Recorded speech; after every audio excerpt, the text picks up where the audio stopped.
మొదటి నుంచి కూడా ఈ ఈవీఎం అవకతవకల మీద, ఈవీఎంలో జరుగుతున్న పొరపాట్ల మీద నేను మాట్లాడుతూనే వచ్చాను.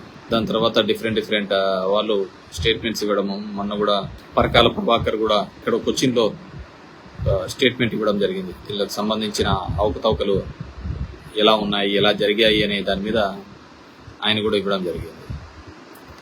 సో ఈ విధంగా ఒక కంప్లీట్గా ఒక మ్యానిపులేషన్స్. ఆ రోజు ఓడినప్పుడు చంద్రబాబు నాయుడు అన్నాడు, దాని తర్వాత ఇప్పుడు మేము ఓడినప్పుడు మేము అంటున్నాం అనేది కాకుండా ఓవరాల్గా కూడా ఎలక్ట్రికల్ డివైజెస్ ఏదైనా కానీ మే గెట్ కాంప్రమైజ్డ్. ఎక్కడో చోట అది మ్యానిపులేట్ చేయడానికి వీలుంది అని చెప్పేసి మనం చూస్తూనే ఉన్నాం. ఇప్పుడు మామూలుగా ఫోన్ ట్యాపింగ్స్ కానీ, ఇంత సెక్యూర్డ్ ఫోన్స్ ఉన్నా కానీ, వాట్సాప్లో కానీ ఒక చిన్న మెసేజ్ పంపించి మొత్తం అంతా ఇది. సో దీని మీద ఒక బలమైన ప్రజాస్వామ్య వ్యవస్థ ఉండాలన్నా, ఇది చేయాలి అన్నా, మొదటి నుంచి కూడా దొంగ ఓట్లు అనేది ఏ విధంగా ఉందో, ఇంతకుముందు దొంగ ఓట్ల మీద కూడా ఫైట్ చేసిన మీకు చాలా సందర్భాల్లో చెప్పడం జరిగింది. ఇప్పటికీ ప్రతి కాన్స్టిట్యున్సీలో ఒక 10,000 దాకా డెత్ కావచ్చు, లేని ఓట్లు కావచ్చు, దొంగ ఓట్లు కావచ్చు, ఒక 10,000 దాకా ఉంటాయి ప్రతి కాన్స్టిట్యున్సీలో. దాన్ని ఎంతమంది ఆఫీసర్స్ వచ్చినా చెక్ చేయరు, ఎందుకంటే అది ముట్టాలంటే భయం. అవి ఓట్లు, దొంగ ఓట్లు తీసేసేటప్పుడు అన్ని ఓట్లు తీసేసినారు అని చెప్పేసి పత్రికలు రాస్తాయి. తీసేసే కార్యక్రమం మొదలుపెట్టినప్పుడు తీయకుండా మొదలు పెడితే ఇంకా ఓట్లు అలాగే ఉన్నాయని రాస్తాయి. కాబట్టి సో అది ఎప్పుడు అలా నిరంతర ప్రక్రియలాగానే ఉండిపోయింది ఆ దొంగ ఓట్లు. సో అందుకే మన బ్యూటీ ఆఫ్ డెమోక్రసీలో ఏవైతే 4 పిల్లర్స్ అంటామో, ఎగ్జిక్యూషన్ కావచ్చు, మీడియా కావచ్చు, అదేవిధంగా లా కావచ్చు, ఇవన్నీ కూడా ఇప్పుడు ప్రతి ఒక్కరికి దీనిలో ఏదో జరుగుతోంది అనే పద్ధతికి ఉంది. పొలిటికల్గా కావచ్చు, చట్టాలు చేసే దాంట్లో, దానిని ఎగ్జిక్యూట్ చేసే దాంట్లో, అవి సరిగ్గా ఉన్నాయా లేవా అని మానిటర్ చేసే మీడియాలో కావచ్చు, తప్పులు జరిగినప్పుడు దాన్ని ఇది చేసే న్యాయ వ్యవస్థలు కావచ్చు, ప్రతి చోట ఒక డివిజన్ అనేది రావడం జరిగింది అనమాట. సో అది మనము ప్రాక్టికల్గా చూస్తాం. సరే, ఈరోజు నేను ముఖ్యంగా పెట్టిన వివిధ అంశాల మీద నా వీడియో ఏంటంటే, ఒకటి రీకౌంటింగ్. ఈ ఎక్కడైతే తప్పిదాలు జరిగినాయని భావించినామో అక్కడ శాంప్లింగ్గా ఇప్పుడు ఒంగోలులో కౌంటింగ్ జరుగుతుంది. దానికి ఎస్ఓపి ఎలక్షన్ కమిషన్ ఇచ్చింది. ఎస్ఓపి అంటే స్టాండర్డ్ ఆపరేటింగ్ ప్రొసీజర్. ఏ విధంగా చేయాలి, ఏ విధంగా ఉండాలి, ఏ విధంగా కౌంట్ చేయాలి, వాళ్ళు ఇచ్చిన రూల్స్ ప్రకారము మనమంతా ఏమనుకున్నాము, సో పన్న ఓట్లు వీవీప్యాట్లో, అదేవిధంగా పడిన ఓట్లు ఎవరికి పన్నాయి అనేది లెక్కేస్తాము. అదేవిధంగా ఈవీఎంని కూడా దాన్ని ఏమన్నా ట్యాంపర్ చేసినారా, మ్యానిపులేట్ చేసినారా వెరిఫై చేస్తామని మనం అంతా అనుకున్నాం. కానీ ఈరోజు అక్కడికి పోతే తెలిసినది ఏంటంటే, అక్కడ ఏ ఓట్లు కూడా గతంలో పన్న ఓట్లు కావచ్చు ఇవి కానీ లెక్కించరంట. దాన్ని కౌంట్ చేయరు. కౌంట్ చేసేదల్లా ఒకటే కౌంట్ చేస్తారు. అది ఏంది కౌంట్ చేస్తారు అంటే, ఆ వీవీప్యాట్లన్నీ ఇప్పటికే తీసేసినారు. ఏ పార్టీకి ఎన్ని పన్నాయి అనేది మనకు కనపడుతూ ఉంటుంది కదా, అవన్నీ ఇప్పుడు లేవంట దాంట్లో. అదేవిధంగా ఆ ఈవీఎంలన్నీ క్లీన్ చేసి ఎవరికి ఎన్ని పన్నాయి, కొత్తగా మనల్ని ఏమంటారు, మాక్ పోలింగ్ అంటే వేసి ఎవరికి ఎన్ని పడినాయి, ఎవరికి ఎన్ని పడలేదు, ఎవరికి ఎన్ని పన్నాయి, ఎవరికి ఎన్ని పడలేదు అనేది కౌంట్ చేసే కార్యక్రమం చేయడం జరుగుతుంది అన్నమాట. అది ఎట్లుంటుందంటే, మామూలుగా ఏదైనా ఒక హుండీలో ఎంత డబ్బులు ఉన్నాయి ఎంచమంటే, ఆ హుండీలో డబ్బులన్నీ దోచేసుకున్న తర్వాత ఇప్పుడు అందరూ డబ్బులు వేయండి, ఈ డబ్బులంతా మేము ఎంచుతాము అన్నట్టుగా ఉంది. ఇప్పుడు కౌంట్ అది కాదు కదా. కౌంట్ చేయాల్సింది ఏంది, అందరికీ ఉన్న అనుమానాలు ఏంది. ఇప్పుడు నేను ఒక్కడే మాట్లాడడం కాదు, చాలా మంది ప్రముఖులు మాట్లాడినారు, దేశవ్యాప్తంగా లీడర్స్ అందరూ కూడా మాట్లాడుతున్నారు. ప్రతి ఒక్కరికి ఉన్న అనుమానం, ఎందుకంటే మన దగ్గరికి వస్తున్నారు, చాలా మంది దగ్గరికి వస్తున్నారు, మేము వేసాము ఎక్కడికి పోయినాయి ఓట్లు అనేది ప్రతి ఒక్కరికి ఉన్న ఆలోచన విధానం అన్నమాట. సో అందరికీ ఆ డౌట్ ఉన్నప్పుడు ఖచ్చితంగా దాని మీద క్లియర్ చేయాల్సిన అవసరం ఉంది. ఇప్పటికీ ఫామ్ 20s స్టేట్ ఎలక్షన్, మన ఆంధ్రప్రదేశ్ సంబంధించి ఎమ్మెల్యే ఎలక్షన్లకు సంబంధించి ఇంకా ఇంతవరకు కూడా అప్లోడ్ చేయలేదు. స్టేట్ ఎలక్షన్ ఇంతవరకు ఫామ్ 20s అప్లోడ్ చేయలేదు. ఇది నిజంగా అది చేస్తే పోలైన ఓట్లెన్ని, కౌంట్ అయిన ఓట్లెన్ని అనేది క్లియర్ కట్గా తెలుస్తాయి అన్నమాట. కానీ అది ఆ విధంగా ఇంకా ఇంతవరకు జరగలేదు. అది ఎందుకు చేయలేదు ఎలక్షన్ కమిషన్ మామూలు వితిన్ మంత్ లోపల చేయాలన్నమాట. అది ఇంతవరకు చేయలేదు. ఎందుకు చేయలేదు కూడా తెలియని విషయం, వన్ ఇష్యూ. సో ఇప్పుడు ఒంగోలులో జరుగుతున్నది, అక్కడ వాళ్ళకి ఇచ్చినది ఏంటంటే ఏ ఓట్లు ఏ దానికి పన్నాయి అనేది ఇప్పుడు వెరిఫై చేయరంట. ఆ వివి ప్యాట్లను కూడా కౌంట్ చేయరంట. వాళ్ళు ఇప్పుడు మొత్తం అన్ని క్లియర్ చేసినారు. ఎందుకంటే నాకు తెలిసి అయిపోయిన 15 రోజులకో 20 రోజులకో ఎలక్షన్ కమిషన్ ఒక ఆర్డర్ ఇచ్చింది. ఏం ఆర్డర్ ఇచ్చింది అంటే మొత్తం వివి ప్యాట్లన్నీ కూడా ఉండేటివన్నీ కూడా బర్న్ చేయండి, అన్ని క్లియర్ చేయండి అని చెప్పేసి నాకు తెలిసి మా జిల్లాలోని మా ధర్మవరంలో అయితే ఇప్పటికే బెంగళూరు కూడా వెళ్ళిపోయినాయి ఆ ఈవీఎంస్ అన్ని కూడా, అన్నింటినీ కూడా పంపించినారు. ఇంకా చేసేది ఏంది లేదు. సో అదే పనిగా ఇట్స్ డిలే ప్రాసెస్ చేయన్నారు ప్రతి ఒక్కరికి ఉన్నట్టుగానే.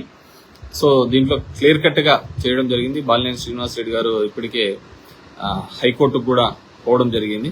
పోయి ఇది మేము అడిగినది ఇది కాదు, సుప్రీంకోర్టు ఇచ్చిన మార్గదర్శకాలు వేరు, వీళ్ళు ఇస్తున్న స్టాండర్డ్ ఆపరేటింగ్ ప్రొసీజర్స్ వేరు అనే దాని మీద వాళ్ళు కూడా లీగల్ గా ప్రొసీడింగ్ కావడానికి వెళ్ళడం జరిగింది. ఈ రోజు ఉండాల్సింది అది రేపటికి డిస్పోజ్ కావడం జరిగింది. సో ఇది ఎలక్షన్స్ కి సంబంధించిన విషయం. రెండోది సంబంధించి ఈరోజు రక్షాబంధన్. కానీ ఈ వారం 10 రోజులుగా కూడా చూసినాం కోల్కతా ఒక డాక్టర్, దాంట్లో నిజంగానే దురదృష్టకరమైన సంఘటన. మోమిలా దేబ్నాథ్ అనే ఒక డాక్టరు, 31 years old డాక్టర్ కి సంబంధించిన ఒక కిరాతకమైన సంఘటన. మొత్తం యావత్ దేశమంతా కూడా నిరసన తెలుపుతున్న సందర్భం. దీని ఇంకా కొన్ని చోట్ల పొలిటికల్ గా వాడుకునే ప్రయత్నం చేస్తుంది. It's very cheap and very bad. ఆ ప్రయత్నాన్ని మానండి. ఖచ్చితంగా ఒక మంచి చట్టం తీసుకొని వచ్చే విధంగా, అలాంటి పనులు చేసిన వారికి ఖచ్చితమైన ఒక కఠినమైన శిక్షను ఉండే విధంగా. ఎందుకంటే ఇప్పుడు మనం చాలా దేశాలు చూస్తున్నాయి, చాలా వెనుకబడిన దేశాలు లాంటి దాంట్లో కూడా, వెనుకబడిన దేశాల్లో కూడా ఇలాంటివి చేస్తే ఒక భయాన్ని క్రియేట్ చేసే విధంగా ఉరి తీసే కార్యక్రమం చేస్తుంటారు. పబ్లిక్ గా ఉరి చేసే ఈ క్రైమ్ రేట్, ఆడవారి మీద జరిగే ఈ క్రైమ్ రేట్ తగ్గాలి అంటే ఖచ్చితంగా ఒక కఠినమైన నిర్ణయం తీసుకుంటేనే తప్ప, అది కూడా నిర్ణయం సత్వర పరిష్కారం అయ్యే విధంగా, తొందరగా ఎగ్జిక్యూట్ అయ్యే విధంగా. ఎందుకంటే మనం చూస్తున్నాం ఎంత డిలే ప్రాసెస్ జరుగుతుంటది. సరే, న్యాయస్థానాలకు వారికి ఉన్న ఒత్తిడి వారికి ఉండొచ్చు ఉన్న కేసెస్లలో, కానీ ఇలాంటి దానిలకు సపరేట్ కోర్ట్స్ అన్న పెట్టించేసన్నా స్పీడ్గా తీర్పులు వచ్చే విధంగా ఉంటే చాలా బాగుంటుందని అనుకుంటున్నాను. ఎందుకంటే దానికి మన దేశంలో ఫోరెన్సిక్స్లో కానీ, దీనిలో కానీ, ఎవిడెన్స్ కలెక్ట్ చేయడంలో కానీ, ఇంకా ఇన్వెస్టిగేషన్లో చాలా లోపాలు ఉన్న మాట వస్తుంది మనం అనుకున్నాం. అందుకే చాలా ఈ క్రైమ్స్ జరిగిన వాళ్ళలో చాలా మంది తప్పించుకునే అవకాశం దీని కారణాల వల్లనే చాలా ఉంటారు. సో వాటినన్నింటినీ కూడా ఒక మంచి చట్టాలు తీసుకొని రావడం వల్ల, మన చూసిన కొత్తగా చట్టాలు మార్చినారు కానీ నెంబర్లు ఒకటే మార్చినారు, 302 ఇట్లా ఈ విధంగా చట్టాలు మార్చినారు తప్ప ఈ పాత చట్టాలే దాని మీద. అండ్ రెండో విషయం వచ్చేసరికి బంగ్లాదేశ్ ఇష్యూని కూడా ఏ విధంగా దింపినారు. దాంట్లో నేను మొత్తం బాగా పూర్తిగా చూడటం జరిగింది. ఎందుకు ఈ విధమైన ఒక ప్రజల్లో ఒక అభద్రతా భావం వచ్చిందంటే, దానికి నాకున్న ఇన్ఫర్మేషన్ ప్రకారం 1972లో ఎవరైతే పాకిస్తాన్ నుంచి ఈస్ట్ పాకిస్తాన్గా పక్కకి రావాలనుకున్నారో, పక్కకు వచ్చారో, ఆ రోజు ఆ ఉద్యమంలో ఎవరైతే 1972 ఉద్యమంలో పాల్గొన్నారో వాళ్ళకు సంబంధించి ఆ ఉద్యమకారులకు రిజర్వేషన్ అనేది ఉండేది. సో ఆ రిజర్వేషన్ అనేది ఉండేది. ఆ రిజర్వేషన్ని వాళ్ళ పిల్లలకి కూడా వచ్చే విధంగా రిజర్వేషన్ అనేది ఆ రోజు ఎవరైతే ఉద్యమం నడిపించినారో వాళ్ళ కూతురే అక్కడున్న ప్రధాని కూడా. సో వాళ్ళు కూడా ఆ రిజర్వేషన్ ని వాళ్ళ పిల్లలకు కూడా వచ్చే విధంగా చేసినారు. దాని తర్వాత మళ్ళీ కొత్తగా వచ్చిన చట్ట ప్రకారం, టు మై నాలెడ్జ్, మన వాళ్ళకు కూడా వచ్చే విధంగా ఈ రిజర్వేషన్ అనేది తీసుకొని రావడంతోనే మొత్తం అంతమంది కూడా ఫ్లేరప్ అయినారు. సో ఆ విధంగా కాకుండా కేవలం ప్రతిభ ఆధారితంగానే రిజర్వేషన్స్ ఉండాలి అనే దాని మీద ఆ విధంగా వెళ్ళిన తర్వాత మళ్ళీ అక్కడ సుప్రీంకోర్టు అది కొట్టివేసిన తర్వాత కూడా ఆ అభద్రత అనేది ప్రజల్లోకి ఉండడంతో ఖచ్చితంగా రిజర్వేషన్ వ్యవస్థనే తీసివేయాలి అనే ఒక సిస్టంతో ఉండడంతో మళ్ళీ ఆ ఉద్యమంలో జరిగి చివరికి అక్కడున్న ప్రధాని దేశం వదిలిపెట్టి రావాల్సిన పరిస్థితి.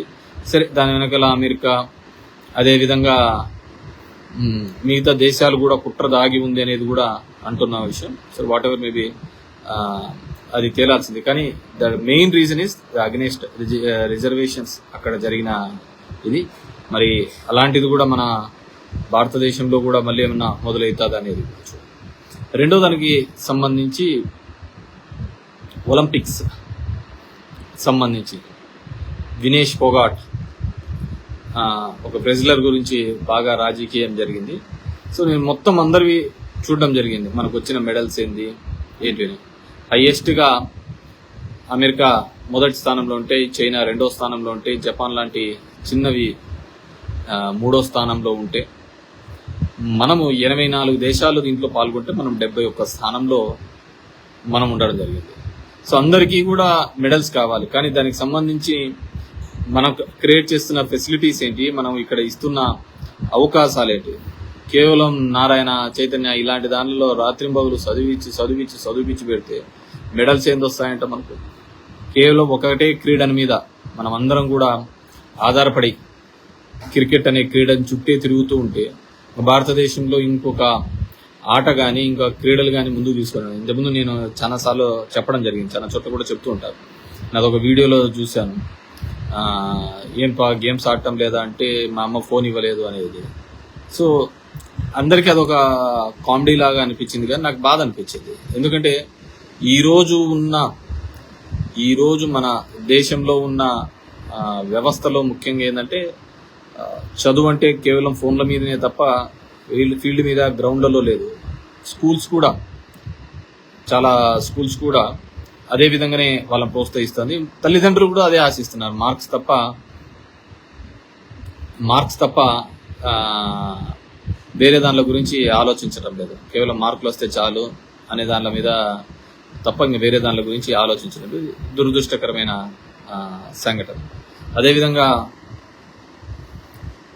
సెకండ్ థింగ్, సో ఆ విధంగా రావాలంటే పిల్లల తల్లిదండ్రులు ప్రోత్సహించాలి, ప్రభుత్వం దానికి సంబంధించిన ఫెసిలిటీస్ ప్రతి చోట కూడా స్పోర్ట్స్కి అంతే విధంగా ఫెసిలిటీస్ ఇవ్వాలా.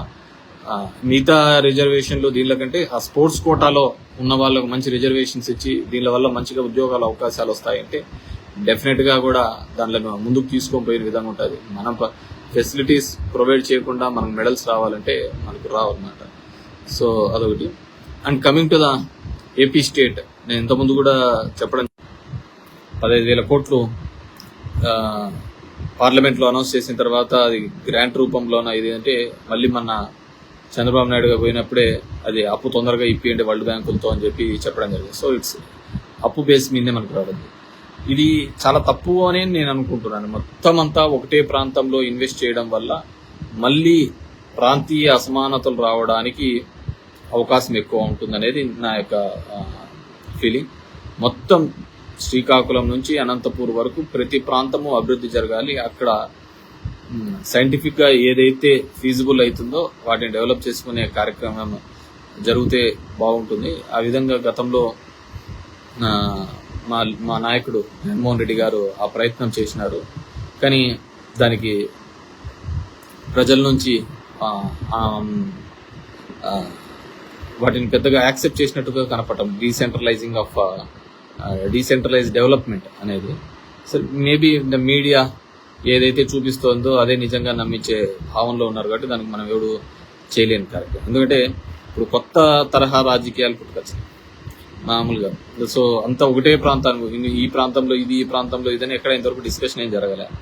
సరే, సో అది జరగలేదు కాబట్టి ఎందుకంటే నిదానంగా 1 by 1 వస్తుంది. ఇప్పుడు పోలవరంలో ఉంది, పోలవరంలో నిన్న టెక్నికల్ కమిటీస్ అవన్నీ వచ్చి కూడా ఎవాల్యుయేట్ చేసినాయి. ఆ రోజు ఈ విధమైన గత తెలుగుదేశం ప్రభుత్వంలో జరిగిన తప్పిదాలు, ఎందుకంటే అదేదో ప్రొజెక్షన్ చూపించాలి, నేనే మొత్తం అంతా చేసేసినాను అయిపోయినాయి అనే ఒక ప్రయత్నంలో భాగంగా విఫలమైపోయి ఈరోజు ఆ పోలవరం దానికి జాప్యానికి అదే కారణమైందని చెప్పేసి ఇప్పుడు కూడా చెప్తున్నారు. సో అది స్పీడప్ కావాలి అంటే ఆ రోజే కన్నా నిదానంగా స్టెప్ 10 కాలాలు ఉండాల్సిన రిజర్వాయర్స్ జాతీయ సంపద దానిలకు మన క్రెడిట్ కంటే కూడా వాటి స్టాండర్డ్స్ మెయింటైన్ చేయాలి. ఇప్పటికీ చూస్తున్నాము అప్పుడు కట్టిన బిల్డింగ్స్ కానీ రిజర్వాయర్స్ కానీ ఎంత స్టాండర్డ్గా ఉన్నాయి. అది వదిలిపెట్టేసి మనం ఏదో అత్యుత్సాహం చూపించాలి అనే ప్రయత్నం చేస్తుంటే ఆ విధమైన ఇబ్బంది జరిగినదని నేను అనుకుంటున్నాను.